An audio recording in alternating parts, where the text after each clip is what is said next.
सभी स्टूडेंट को मेरा नमस्कार। प्यारे बच्चों, कल हमने एकक कोष्ठिका, क्रिस्टल जालक इनके बारे में अध्ययन किया था।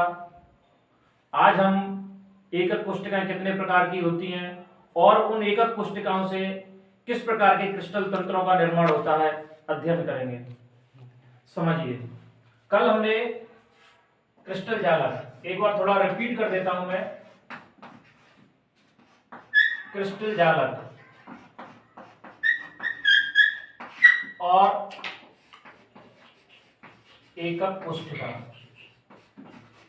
क्रिस्टल जालक और एकक कोष्ठिका, ये कल हमने पढ़ाए थे। आज हम पढ़ेंगे कि एकक कोष्ठिकाओं के आधार पर एकक कोष्ठिका कितने प्रकार की होती है और उनके आधार पर किस प्रकार के क्रिस्टल तंत्रों का निर्माण होता है। जो क्रिस्टलीय ठोस होते हैं वो क्रिस्टल जालक का निर्माण करते हैं, या कह सकते हैं क्रिस्टल जालक से ही क्रिस्टलीय ठोसों का निर्माण होता है। अर्थात परमाणु, अणु अथवा आयन की त्रिविमीय व्यवस्था को हम क्रिस्टल जालक बोलते हैं। परमाणु, अणु अथवा आयन की, किसी क्रिस्टलीय ठोस के अंदर परमाणु, अणु अथवा आयन की त्रिविमीय व्यवस्था को हम क्रिस्टल जालक बोलते हैं।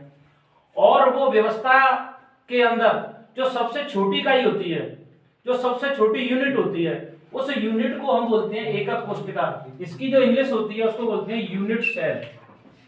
यूनिट सेल कल मैंने आपको बताया था, मैं इंग्लिश वर्ड भी यूज करने की कोशिश करूंगा। और क्रिस्टल जालक का मतलब होता है crystal lattice. Crystal lattice, crystal लैटिसी।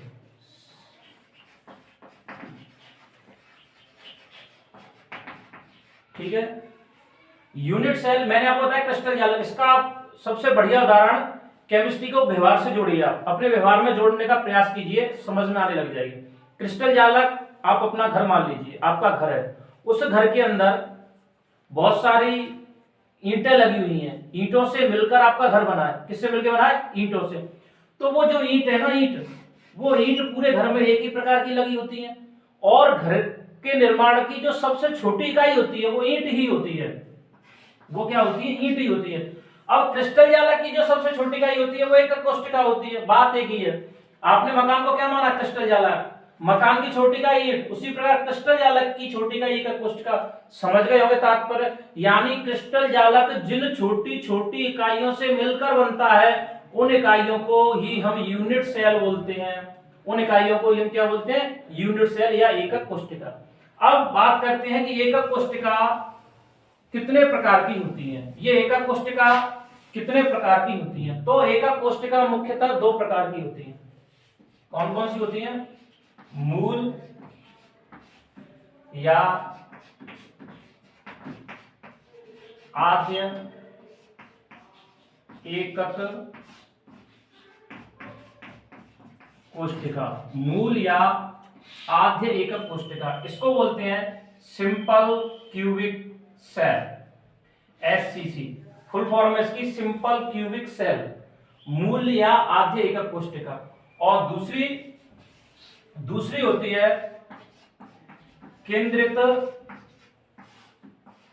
एकक कोष्ठिका। दूसरी कौन सी होती है? केंद्रित एकक कोष्ठिका। ये जो केंद्रित एकक कोष्ठिका होती है ये तीन प्रकार की होती है। केंद्रित एकक कोष्ठिका तीन प्रकार की होती हैं। उन तीनों के बारे में मैं बताऊंगा। पहले हम मूल या आद्य एकक कोष्ठिका के बारे में अध्ययन करते हैं। मानकर चलिए एक कोई घनीय क्रिस्टल, एक घनीय है, कोई एक घनीय एकक कोष्ठिका है। कैसी? घनीय। एक घनीय एकक कोष्ठिका, ये घन का मैंने चित्र बना दिया आपके सामने। ये घनीय एकक कोष्ठिका है। इस घनीय एकक कोष्ठिका के यदि कोनों पर परमाणु उपस्थित हैं या अणु अथवा आयन उपस्थित हैं तो इस प्रकार की कोष्ठिका को ही मूल या आद्य एकक कोष्ठिका कहते हैं। देखो समझो किस प्रकार। जैसे ये हमारा चौक का डिब्बा है, ये हालांकि घनाभ है लेकिन एक बार के लिए इसको घन मान लीजिए। क्या मान लीजिए? घन। तो देखो एक परमाणु यहां उपस्थित है इस कोने पर। कितने कोने होते हैं एक घन के अंदर? 8 होते हैं। तो एक यहाँ, एक परमाणु यहाँ, एक यहाँ, दूसरा यहाँ, तीसरा, चौथा, पांचवा, छठवां और सातवां और आठवां। इस प्रकार इसके अंदर 8 कोने होते हैं, 1 2 3 4 5 6 7 8। देखो एक्चुअल में क्या स्थिति होती है, हम इसको कोने पर नहीं होते, कोने पर नहीं होते। देखिए होता क्या है, मैं आपको समझाऊं। अब समझाने के लिए थोड़ी 3 डायमेंशन अपने पास कोई स्ट्रक्चर होनी चाहिए, लेकिन फिर भी चलो मैं समझाने की आपको कोशिश करता हूं। मैं चौक के माध्यम से आपको समझाने की कोशिश करता हूं, थोड़ा सा हो जाए तो पहले चलो बोर्ड पे करता हूं। जैसे मान के चलो हमारे पास 4 बॉल हैं, 4 बॉल हैं, तो 4 बॉलें आपस में चिपकी रहती हैं, ठीक है। ये 4 बॉल है, इनके पीछे जस्ट 4 बॉलें और रख दो, just same to same 4 ball है, इनके पीछे और रख दो। मान के चलो आपने 4 बॉल इनके पीछे और रख दी, तो जब आप इनके कोनों को मिलाओगे, जब आप इनके कोनों को मिलाओगे इस प्रकार, इनके सेंटर को मिलाओगे, इन बॉल के सेंटर को जब तुम मिलाओगे तो तुम्हें एक घन प्राप्त होगा। 4 बॉल्स है, 4 बॉल्स आगे हैं, 4 बॉल्स ही पीछे हैं। यदि आप इनके केंद्रों को मिलाओगे, बॉल के जब केंद्रों को मिलाओगे तो आपको इस प्रकार की एक व्यवस्था प्राप्त होगी, इसे बोलते हैं एकक कोष्टिका। अब हम क्या करते हैं कि इसकी पूरी बॉल को हटा देते हैं और बॉल का जो सेंटर है उसको दर्शाते हैं, केवल किसको दर्शाते हैं, केवल बॉल के सेंटर को। ये थोड़ी मैंने आपको अंदर की बात बताई कि इसका निर्माण कैसे होता है, वैसे जरूरत नहीं है, लेकिन समझने के लिए आवश्यकता है, अगर समझना चाहे तो आप, कि एकक कोष्टिका का निर्माण कैसे होता है। यहाँ पर जो कोनों पर जो अवयवी कण होते हैं, ये अवयवी कण नहीं होते। एक बार समझिए, यहाँ समझा देता हूँ, चलो मैं इसका, ये अवयवी कण नहीं होते, ये परमाणु अथवा आयंस होते हैं। देखो इस प्रकार से होते हैं, ये प्रत्येक कोने पर होते हैं ऐसे, प्रत्येक कोने पर होते हैं ऐसे, और एक दूसरे से टचिंग में भी रहते हैं, इस प्रकार होते हैं। और लेकिन हम इनके केवल केंद्र को ही लेते हैं, किसको लेते हैं, केवल केंद्र को। तो हम ये मानते हैं, अब ये तो इसका निर्माण की बात हो गई, फिलहाल हमें जो पढ़ना है वो ये है कि मूल या आदि एकक कोष्टिका कहते किसे हम, वो कहते हैं कि जब किसी कोष्टिका, हमने कोष्टिका कौन सी ली है, घनीय कोष्टिका। कौन सी कोष्टिका ली है, घनीय कोष्टिका। जब किसी एकक कोष्टिका के केवल कोनों पर, जब किसी एकक कोष्टिका के केवल कोनों पर यदि परमाणु अथवा अणु अथवा आयंस उपस्थित होते हैं तो इस प्रकार की सेल को हम मूल या आध एकक कोष्टिका कहते हैं। यदि किसी यूनिट सेल के सिर्फ कोनों पर परमाणु अणु अथवा आयन उपस्थित होते हैं तो उस प्रकार की सेल को हम बोलते हैं सिंपल क्यूबिक सेल। समझ में आ गया। अब एक केंद्रित एकक कोष्टिका, केंद्रित एकक कोष्टिका का मतलब है कि इन कोनों के अलावा और कहीं यदि कोई परमाणु आयन उपस्थित हो तो उसको हम बोलते हैं केंद्रित एकक कोष्टिका। यानी कोनों के अलावा कहीं और व्यवस्थित हो कोई भी एक परमाणु अथवा दो परमाणु अथवा आयंस, उस प्रकार की सेल को, उस प्रकार की यूनिट सेल को हम केंद्रित एकक कोष्टिका कहते हैं। ये 3 प्रकार की हो सकती हैं। एक बार के लिए मैं इनको साफ कर रहा हूं। ये 3 प्रकार की होती हैं, ये 3 प्रकार की होती हैं केंद्रित एकक कोष्टिका। केंद्रित एकक कोष्टिका, सेंट्रेड यूनिट सेल, केंद्रित एकक कोष्टिका, कोष्टिका। ये 3 प्रकार की होती है भाई। कितने प्रकार की होती हैं ये? 3 प्रकार की होती हैं। 3 प्रकार की होती हैं। कौन कौन सी होती हैं? पहली होती है काय केंद्रित एकक कोष्टिका। काय केंद्रित एकक कोष्टिका, इसको इंग्लिश में बोलते हैं बीसीसी। बीसीसी का मतलब है body centred cell, body centred cell, यानी काय केंद्रित एकक कोष्टिका। दूसरी होती है फलक केंद्रित कायिक कोष्टिका, पूरी लिख सकते हैं, फलक केंद्रित कायिक सेल। इसको बोलते हैं फलक को face centred cell, face centred cell यानी फलक केंद्रित कोष्टिका। काय केंद्रित यानी बॉडी सेंटर्ड सेल। एक और होती है अंत्य केंद्रित, अंत्य केंद्रित। एक और होती है अंत्य केंद्रित एकक सेल, इसको बोलते हैं ईसीसी। ईसीसी यानी एंड सेंटर्ड सेल, ईसीसी, अंत्य केंद्रित एकक कोशिका। देखिए काय केंद्रित क्या होती है, फलक केंद्रित क्या होती है, अंत्य केंद्रित क्या होती है, समझिए।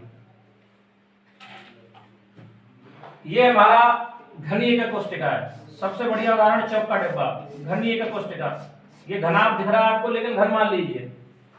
तो देखिए मैंने बताया था मूल जो कोशिका होती है, मूल या आद्य या सिंपल क्यूबिक सेल जो होती है, उसमें जो अवयवीकरण थे वो घन के 8 कोनों पर थे, अभी बताया। कहां थे? घन के 8 कोनों पर। यदि घन के 8 कोनों के अलावा और कहीं उपस्थित हो तो उस प्रकार के सेल बोलते हैं केंद्रित एकक कोशिका। तो ये जो कण है वो कहां कहां उपस्थित हो सकते हैं वो समझिए। पहला है काय केंद्रित, बीसीसी। बीसीसी का मतलब है बॉडी सेंटर्ड सेल, यानी घन के 8 कोनों पर तो हो, घन के 8 कोनों पर तो, साथ ही साथ में घन के बिल्कुल बीचों बीच में एक कोई, मान के चलो एक बॉल यहां रखिए, एक बॉल यहां, एक बॉल यहां, एक यहां, एक यहां, मतलब 8 कोनों पर 8 बॉल, और एक बॉल इनकी जस्ट बीचों बीच में रखी हो। समझ में आ गया? यानी एक अवयवीकरण 2 3 4 5 6 7 8 और एक कहां हो? बिल्कुल बीचों बीच में। तो ये किसका उदाहरण है? बीसीसी का। समझ में आ गया? 8 कोनों के अलावा बिल्कुल मध्य में बीच में रखी हो, यहां बिल्कुल बीचों बीच में, बिल्कुल बीचों बीच में रखी हो, उस प्रकार की सेल को हम बोलते हैं काय केंद्रित एकक कोशिका। अब आता है फलक केंद्रित। फलक तो तुम जानते ही हो, फलक का मतलब होता है दीवार है। फलक का मतलब क्या होता है? दीवार है। तो समझ गए होंगे कि 8 कोनों पर उपस्थित हैं और फलक पर उपस्थित हैं। और कहां उपस्थित हैं? फलक पर उपस्थित हैं। फलक का मतलब 1 2 3 4 5 और 6। कहां उपस्थित है? फलक पर उपस्थित हूं, फलक पर उपस्थित हूं, एफसीसी पर उपस्थित हूं। इस प्रकार की सेल को हम बोलते हैं, एक मिनट, इस प्रकार की सेल को हम बोलते हैं फलक केंद्रित कायिक सेल।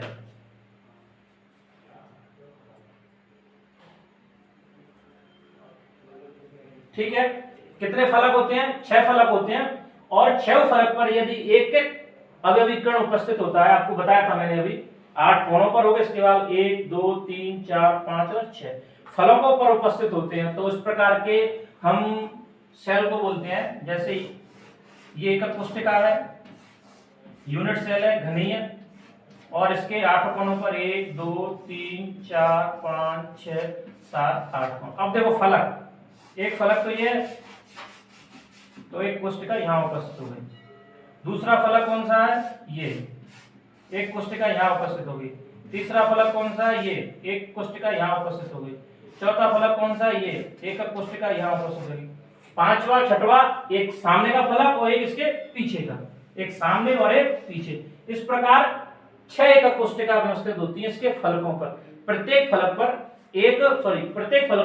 पर एक परमाणु अथवा अणु अथवा आयन उपस्थित होता है। कोनों के अलावा प्रत्येक, नाम से पता चलता है, कोनों के अलावा प्रत्येक फलक पर। और किसी घन या घनाभ के अंदर कितने फलक होते हैं? 6 फलक होते हैं। बिल्कुल सही है। अंत्य केंद्रित एकक कोशिका, ईसीसी, ये क्या होता है? अंत्य केंद्रित में और काय केंद्रित में अंतर, ये मत समझना। अंत्य केंद्र का मतलब अंदर उपस्थित हो, अंदर वाली तो बीसीसी होती है। फिर अंत्य केंद्रित क्या होती है? अंत्य केंद्रित तो बिल्कुल लगभग फलक केंद्र से मिलती जुलती है। कैसे मिलती जुलती है? कि फलक केंद्रित में तो सभी फलकों पर थे, फलक केंद्रित में तो सभी फलकों, देखो 8 कोनों पर तो सब में हो गई, ये तो मूल एकक कोशिका हो गई। यदि बिल्कुल केंद्र में है तो काय केंद्रित, फलकों पर है तो फलक केंद्रित। अंत्य केंद्रित क्या होती है? फिर किसी आमने सामने के फलक पर, किसी आमने सामने के 2 फलकों पर, कुल कितने फलक? 6 फलक। या तो ये दोनों फलकों पर आमने सामने उपस्थित हो, या ये ऊपर नीचे के दोनों फलकों पर आमने सामने कोई परमाणु अणु अथवा आयन उपस्थित हो, अथवा आमने या सामने के, जैसे 8 कोनों पर हो गई, या तो यहाँ या यहाँ, मैंने ऐसे तो पकड़ सकता हूं, या तो यहाँ कोई एक परमाणु हो, अणु हो अथवा आयन हो, या इसके पीछे हो, आमने सामने के फलकों पर। या ऐसे पकड़ूं तो इधर और इधर वाले पर, या ऐसे पकड़ूं तो ऊपर वाले और नीचे वाले पर। समझ में आ गया? इस प्रकार की यूनिट सेल को हम बोलते हैं ईसीसी, यानी अंत्य केंद्रित एकक कोशिका। आपकी समझ में आ गया होगा। कोशिकाएं 2 प्रकार की बताई थी मैंने, और 2 प्रकार की कोशिकाओं में मैंने सरल और मूल्य आद्य एकक कोशिका यानी सिंपल क्यूबिक सेल, इसके बाद केंद्रित एकक कोशिका 3 भागों में, बीसीसी, एफसीसी और ईसीसी। समझ में आ गया होगा। अब इस प्रकार की जो एकक कोशिकाएं होती हैं, ये एकक कोशिकाएं मिलकर एक क्रिस्टल तंत्र का निर्माण करती हैं। किसका निर्माण करती हैं? क्रिस्टल तंत्रों का निर्माण करती हैं। और ये क्रिस्टल तंत्र 7 प्रकार के हो सकते हैं, यानी 7 प्रकार की हमारी स्ट्रक्चर बन सकती है। 7 प्रकार की, 7 प्रकार के क्रिस्टल तंत्र बना सकती हैं ये यूनिट सेल मिलकर। कितने प्रकार के? 7 प्रकार के। अब वो कितने कैसे होते हैं, उनके कोण क्या होते हैं, उनके पैरामीटर्स के आधार पर, उनके अक्षों के आधार पर, उनकी भुजाओं की लंबाई कैसे बराबर होती है नहीं बराबर होती है, उसके उदाहरण क्या है, इसकी मैं आपके सामने एक सारणी बनाता हूं और सारणी को पूरी कोशिश करूंगा कि मैं ट्रिक के माध्यम से आपको याद कराने की कोशिश करूं। प्रिय छात्रों, मैं कोई भी चैप्टर केमिस्ट्री का एक भी पॉइंट छोड़ना नहीं चाहता। पिछली बार भी मैंने नहीं छोड़ा था, इस बार जो पेपर आया था वो पूरा का पूरा अपने नोट्स में से आया था, पूरी कोशिश की गई थी और उम्मीद है कि सभी बच्चों के बहुत अच्छे नंबर आएंगे। कोशिश करते हैं सरल तरीके से पढ़ाने की, ताकि आपको कम मेहनत करनी पड़े, दिमाग पर ज्यादा जोर नहीं डालना पड़े, रटना नहीं पड़े, आसानी से याद हो, लंबे समय तक याद रहे, ऐसी चीजें इसके माध्यम से हम पढ़ाने की कोशिश करेंगे। अब आपको 7 प्रकार के जो क्रिस्टल तंत्र होते हैं उसकी एक मैं सारणी आपके सामने बना के तैयार करता हूं।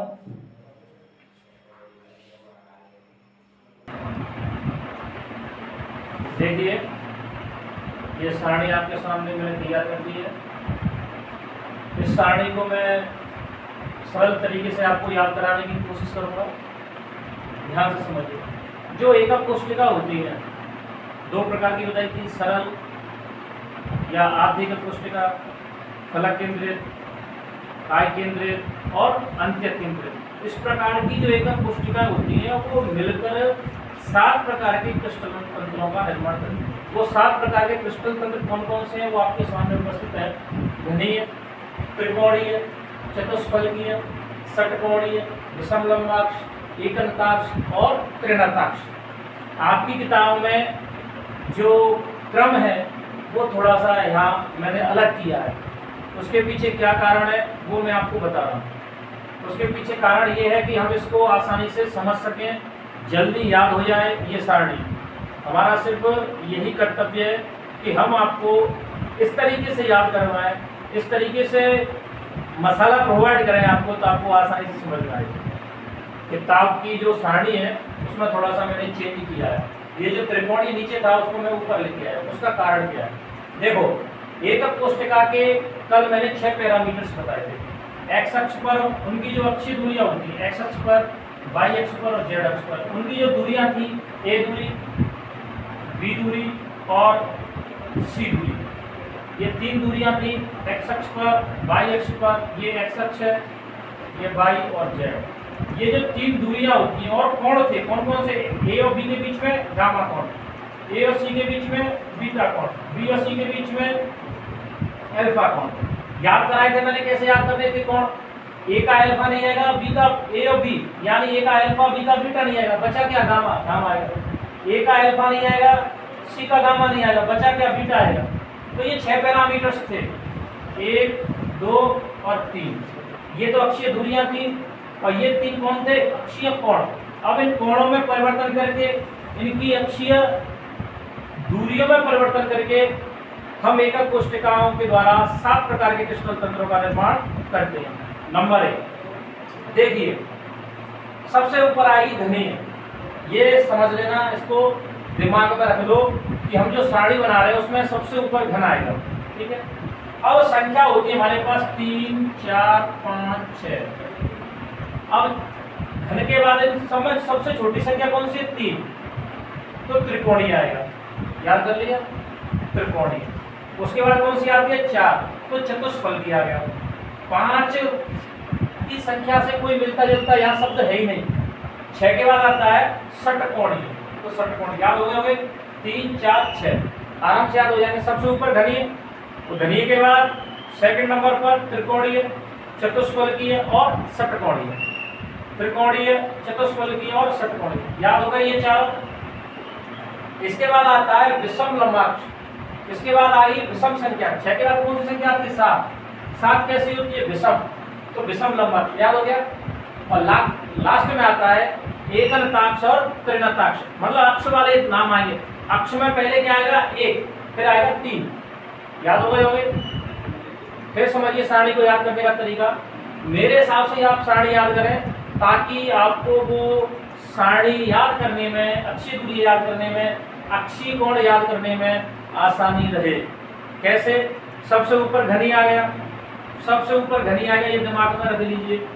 उसके बाद घनीय के बाद 3 संख्या आती है, 3 संख्या आती है यानी त्रिकोणीय। जिनके पीछे क्ष आ रहा है वो सब तीनों नीचे हैं, देखो क्ष क्ष क्ष, हालांकि त्रिगणताक्ष नीचे है, 3 से त्रिगणताक्ष भी बन रहा है और त्रिकोणी भी बन रहा है। ऊपर कौन आएगा? त्रिकोणी। ये याद करना, क्योंकि क्ष क्ष जिनके पीछे लगा है क्षत्रिय वाला क्ष, वो सब तीनों नीचे है। तो घनीय, घनीय के बाद त्रिकोणीय, 3 के बाद 4 चतुष्फलकीय, 4 के बाद 6 षटकोणीय, 6 के बाद कौन सी संख्या आती है? 7। 7 कैसी होती है? विषम, तो विषम लंबाक्ष, फिर एकनताक्ष और त्रिनताक्ष। याद हो गए आपको? घनीय, त्रिकोणीय, चतुष्फलकीय, षटकोणीय, विषम लंबाक्ष, एकनताक्ष और त्रिनताक्ष। याद हो गए? अब इनकी अक्षीय दूरियां याद करने का सबसे बढ़िया तरीका, 3 प्रकार की दूरियां होती हैं, ए बी और सी। ए बी और सी, देखो पहली दोनों दूरियां, पहली दोनों संरचना में तीनों दूरियां बराबर, याद कर लो, हो गई होगी याद आपको। पहली कौन सी थी? घनीय, दूसरी कौन सी? त्रिकोणी, दोनों बराबर, हो गई याद, आराम से याद हो गई। चतुष्फलकीय, षटकोणीय, ये शुरू की दोनों बराबर, पीछे की दोनों बराबर नहीं होती, यानी ए और बी दोनों बराबर होती हैं, ए और बी दोनों बराबर होती हैं, पर वो दोनों सी के बराबर नहीं होती, या सी दोनों के बराबर नहीं होती। समझ में आ गया? यानी ए दूरी और बी दूरी तो बराबर होती है, सी की लंबाई ज्यादा होती है, कम होती है। समझ में आ गया? समझ में आ गए होंगे? ये चारों की दूरी आपको याद हो गई होगी। घनीय के अंदर दोनों तीनों बराबर, त्रिकोणी के अंदर तीनों बराबर, चतुष्कोणी और षटकोणी के अंदर शुरू की 2 बराबर, लास्ट की बराबर नहीं। शुरू की दोनों बराबर, लास्ट की बराबर नहीं, आराम से याद हो गई। ये तीनों बराबर, ये शुरू की 2 बराबर। समझ में आ गया? आ गया होगा। अब क्या बचा? ये तीनों ही बराबर नहीं है। कितना आसान तरीका रहा याद करने का, अक्षीय दूरी याद करने का। किताब के हिसाब से याद करते, याद नहीं होती। किताब के हिसाब से याद करते, रटना पड़ता, रटते अगले दिन भूलते। अब नहीं भूलोगे, गारंटी, अब नहीं भूलोगे। घनीय, त्रिकोणीय, चतुष्फलकीय, षटकोणीय, विषम लंबाक्ष, एकनताक्ष, त्रिनताक्ष। शुरू की दोनों बराबर, घनी त्रिकोणीय, चतुष्फलकीय, षटकोणीय, ए और बी बराबर, सी बराबर नहीं। और जिनके पीछे क्ष आ रहा है, देखो क्ष क्ष क्ष, उनकी कोई भी बराबर नहीं होती दूरी। जिनके पीछे क्ष आ रहा है, विषम लंब प्लस अक्ष, एकनत प्लस अक्ष, त्रिनत प्लस अक्ष, जिनके पीछे क्ष आ रहा है, उनकी कोई भी अक्षीय दूरी बराबर नहीं होती। याद हो गई होंगी आपको अक्षीय दूरियां। अब बात करते हैं अक्षीय कोण की। तो अक्षीय कोण, अब चक्कर पड़ेगा। अब हम इस सारणी में से डायरेक्ट ऐसे याद नहीं कर सकते, लेकिन जैसे इसकी थोड़ी सी कोशिश की है, जस्ट कोशिश की है ट्रिक बनाने की। अक्षीय दूरियां तो आराम से याद हो गई, लेकिन कोणों में फिर भी चलो हम कोशिश करते हैं। देखो ऐसे सबसे पहले हम ऐसी स्ट्रक्चर देखते हैं, ऐसी क्रिस्टल संरचना देखते हैं जिसके तीनों कोण बराबर हो। तो एक तो इसके हुए तीनों कोण बराबर, देखिए अल्फा, बीटा और गामा तीनों किसके बराबर है? 90 डिग्री के। और कौन सी है? ये वाली। अल्फा, बीटा, गामा तीनों किसके बराबर है? 90 डिग्री के। और कौन सी बराबर है? अल्फा, बीटा, गामा कितने के बराबर है? 90 डिग्री की। ये तीनों स्ट्रक्चर आपको बराबर है। कौन कौन सी? घनीय, चतुष्फलकीय और विषम लंबाक्ष। तो इनके तीनों ही कोण आपस में बराबर होते हैं, और वो तीनों बराबर होते हैं, साथ ही साथ में वो तीनों 90 डिग्री के भी होते हैं। कितने के होते हैं? 90 डिग्री के। तो कैसे याद कर सकते हैं? इसमें ले सकते हैं ट्रिक है थोड़ी सी, 4 घाव बराबर या चारों घाव बराबर किए। यदि किसी व्यक्ति के अंदर 4 घाव हो जाएं, तो वो चारों घाव बराबर, 4 का मतलब चतुष्कोणीय, घा का मतलब घनीय और वा का मतलब विषम लंबाक्ष। 4 का मतलब चतुष्कोणीय, घा का मतलब घनीय, वा का मतलब विषम लंबाक्ष, चा का मतलब चतुष्कोणीय, घा का मतलब घनीय, वा का मतलब विषम लंबाक्ष। यानी जब चतुष्कोणीय, घनीय, विषम लंबाक्ष तीनों आपस में बराबर हो, तीनों आपस में बराबर हो, क्या बराबर हो? अक्षीय कोण बराबर हो। कौन कौन से? अल्फा, बीटा, गामा, ये बराबर तो हो, साथ साथ में कितने के हो वो? 90 डिग्री के। तो आपको याद हो गए होंगे 3 क्रिस्टल संरचना, चतुष्कोणीय, घनीय और विषम लंबाक्ष, ये तीनों के जो अक्षीय कोण होते हैं वो 90 डिग्री के बराबर होते हैं। तो चलो 3 तो याद हो गए, 7 में से 3 याद हो गए, बचे कितने? 4 बचे हैं साहब, ठीक है। 4 में से ये वाला वैसे चला गया बेचारा तृतीयाक्ष। क्यों चला गया? क्योंकि जो सबसे लास्ट में ना उसका कुछ भी बराबर नहीं होता, अल्फा बीटा और गामा कुछ भी बराबर नहीं होता, अल्फा बीटा और गामा कुछ भी बराबर नहीं होता, और वो 90 डिग्री के बराबर नहीं होता। तृतीयाक्ष का ना तो उसकी अक्षीय दूरियां बराबर होती है, ना अक्षीय कोण बराबर होते हैं, कुछ भी बराबर नहीं होता। और कितने गए अपने? 1 2 3 4 गए, चारों भाग बराबर और तृतीयाक्ष। अब बचा कौन सा? एक तो ये वाला बचा तृतीयाक्ष, इनको याद करना है, षटकोणीय त्रिकोणीय, ठीक है सर। त्रिकोणीय भी याद हो जाएगा, कैसे याद होगा? त्रिकोणीय के तीनों बराबर, नाम से पता चल रहा है, त्रिकोणीय के तीनों बराबर और तृतीयाक्ष का तीनों बराबर नहीं। देखो तृतीयाक्ष के तो तीनों बराबर नहीं, त्रिकोणीय के तीनों बराबर, लेकिन वो बराबर नहीं है 90 के। समझ आ रहा है? त्रिकोणीय के तीनों बराबर है, अल्फा भी बराबर है, बीटा भी बराबर है, गामा भी बराबर है, लेकिन वो 90 के बराबर नहीं है। बस याद हो गया। त्रिकोणीय के चारों भाग बराबर, तीनों अक्ष बराबर, 90 डिग्री के बराबर। 4 का मतलब चतुष्कोणीय, घा का मतलब घनीय, वा का मतलब विषमलंबाक्ष। तीनों कोण बराबर, तीनों 90 के। ये क्या है? त्रिकोणीय, तीनों बराबर है लेकिन 90 के बराबर नहीं। तृतीयाक्ष तीनों ही बराबर नहीं है, 90 के भी बराबर नहीं है। तृतीयाक्ष याद हो गया, त्रिकोणीय भी याद हो गया। बचा क्या आपका? षटकोणीय। क्या बचा? षटकोणीय। षटकोणीय में कैसा शब्द आ रहा है? 6 का। कैसा शब्द आ रहा है? 6 का। 6 का दोगुना करो, एक जस्ट याद करने की कोशिश है, स्पेशल कुछ नहीं है। षटकोणीय, एक दिमाग में एक थोड़ी सी एक ऐसा फॉन्ट व्यवस्थित करना, दिमाग में ऐसा फॉन्ट, इसको पंक्ति बोलते, ऐसा फॉन्ट व्यवस्थित करना ताकि आसानी से वो चीज समझ में आए। जैसे षटकोणीय, अब षटकोणीय में क्या करते हैं हम? अल्फा बराबर बीटा बराबर 90 डिग्री, ये तो 90 है, लेकिन जो अंतिम कोण है वो 120 का होता है। अब इसको याद करने का तरीका तो यही हो कि षटकोणीय 6 का दोगुना क्या होता है? 12। बस ऐसा कुछ याद कर सकते हैं, षट का षट यानी 120 डिग्री का कोण, या फिर ऐसे याद कर सकते हैं पूरी सारणी में कहीं ना कहीं 120 डिग्री का कोण है, पूरी सारणी में कहीं ना कहीं 120 डिग्री का कोण। अब वो 120 डिग्री का कोण कहाँ आएगा? जैसा उसका नाम से 120 मतलब उसका आधा कर दो 6 का मतलब होता है 60, तो षटकोणीय में कहीं ना कहीं 120 आएगा। वो 120 कहाँ आएगा? वो लास्ट में आएगा। अल्फा बराबर बीटा बराबर 90, लास्ट वाला 120, ये याद हो गया षटकोणीय। बचा क्या? एकनताक्ष। कौन सा बचा? एकनताक्ष। कौन सा बचा? एकनताक्ष। नाम से पता चल रहा है एक बराबर नहीं होगा, एकनताक्ष में एक बराबर नहीं होगा। कौन बराबर नहीं होगा? वो बीटा बराबर नहीं होगा 90 के, ऐसे याद कर लेना। बाकी दोनों बराबर होंगे, अल्फा बराबर हुआ गामा बराबर 90 डिग्री, अल्फा बराबर गामा बराबर 90 डिग्री, अल्फा बराबर गामा बराबर 90 डिग्री। एकनताक्ष यानी एक बराबर नहीं है, एकनताक्ष यानी एक अक्ष बराबर नहीं है। कौन सा अक्ष कोण बराबर नहीं है? बीटा बराबर नहीं है 90 के। अल्फा और गामा दोनों 90 के बराबर है। इस प्रकार ट्रिक के माध्यम से हमने इसको समझने की कोशिश की है। एक बार मैं इसको फिर समझा देता हूं आपको। जो एकक कोष्टिकाएं होती हैं वो मिलकर 7 प्रकार के क्रिस्टल तंत्रों का निर्माण करती हैं: घनीय, त्रिकोणीय, चतुष्फलकीय, षटकोणीय, विषमलंबाक्ष, एकनताक्ष और तृतीयाक्ष। याद करने का तरीका, इनको लिखने का तरीका मैंने आपको बता दिया। सबसे पहले घनीय आएगा, उसके बाद 3 संख्या आती तृतीयाक्ष, त्रिकोणीय, अक्ष वाले नीचे आएंगे ध्यान रखना, त्रिकोणीय, फिर त्रि के बाद 4 चतुष्कोणीय, फिर 4 के बाद 6 षटकोणीय, 6 के बाद कौन सी संख्या आती है? 7 कैसे होती है? विषमलंबाक्ष, फिर एकनताक्ष, फिर तृतीयाक्ष। 7 याद हो गए। शुरू की दोनों स्ट्रक्चर के तीनों दूरियां बराबर, फिर आगे की 2 दूरी बराबर, पीछे की बराबर नहीं, फिर तीनों बराबर नहीं होती। जिनके पीछे क्षण आता है वो एक भी दूरी बराबर नहीं होती। अक्षीय कोण की बात करें, चारों भाग बराबर, चारों यानी चतुष्कोणीय, चारों घ माने घनीय, व माने विषमलंबाक्ष, चारों भाग बराबर यानी तीनों कोण बराबर और तीनों कितने के? 90 के। तृतीयाक्ष में कोई भी बराबर नहीं, 90 के भी बराबर नहीं। त्रिकोणीय के अंदर तीनों बराबर लेकिन 90 के बराबर नहीं, त्रिकोणीय तीनों बराबर 90 के। षटकोणीय में याद हो गया होगा, पूरी सारणी में केवल एक ही 120 डिग्री का कोण है, षट माने 6 का दोगुना 120, लास्ट वाला कोण 120 का है, बाकी दोनों बराबर 90 के। याद हो गया होगा।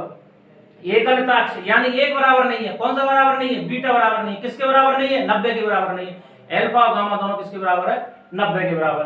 और ये इसके उदाहरण है KCl, NaCl घनी का उदाहरण है, त्रिकोणीय का उदाहरण CaCO3 है, और चतुष्फलकीय का उदाहरण TiO2 और SnO2 है, षटकोणीय का उदाहरण मांगे जिंक, विषमलंबाक्ष का BSO4, एकनताक्ष का एकनताक्ष गंधक, और त्रित अक्षरा K2Cr2O7। ये इनके उदाहरण है। ऐसा लगता है आपकी समझ में जरूर आया होगा, मुझे पूरी उम्मीद है। और भी कोशिश कर रहा हूं, आप मेरे वीडियो को ज्यादा से ज्यादा लाइक और शेयर और सब्सक्राइब कीजिए ताकि मुझे एक्टिव एनर्जी मिले और मैं अधिक से अधिक ऊर्जा के साथ और अधिक से अधिक उत्साह के साथ आपको पढ़ाऊं। कोशिश पूरी यही है कि ये जो लॉकडाउन चल रहा है उसमें आपकी अच्छे से पढ़ाई हो जाए। प्यारे विद्यार्थियों, आप सिर्फ और सिर्फ अपनी पढ़ाई को टारगेट कीजिए, क्योंकि कंपटीशन का जमाना है, बहुत ही कठिन कंपटीशन है। ऐसे समय में आप अपनी पढ़ाई को विशेष रूप से जारी रखिए। धन्यवाद। जय हिंद, जय भारत।